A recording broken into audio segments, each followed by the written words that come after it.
মেয়েদের কোন অভ্যাসটা একদমই ভালো লাগে না? কিচ্ছু না, মেয়েদের একটা জন্মসূত্রে পাওয়া অভ্যাস, এটা আমার মারও আছে, এটা আমার বোনেরও আছে, এটা আমার বান্ধবীদেরও আছে।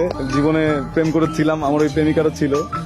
যদি জিজ্ঞেস করা হয় হঠাৎ করে চুপ করে থাকে, হ্যাঁ চুপ করে থাকে, কোনো কথা বলে না। তখন গিয়ে যদি জিজ্ঞেস করি কি ব্যাপার, প্রবলেম, কিচ্ছু না।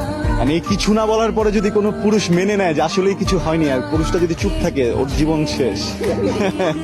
ওর জীবন শেষ। কখনো যদি কোনো মেয়ে, এটা আমার সকল পুরুষ ভাইদের জন্য বলছি, কখনো আপনার মা হতে পারে, বোন হতে পারে, স্ত্রী হতে পারে, প্রেমিকা হতে পারে, বান্ধবী হতে পারে, কখনো কোনো মেয়ে যদি দেখেন চুপ করে কোনো কর্নারে বসে আছে, মানে আপনি তাকে যদি জিজ্ঞেস করেন যে কি হয়েছে, সে যদি বলে কিছুই হয়নি, বিশ্বাস করবেন না।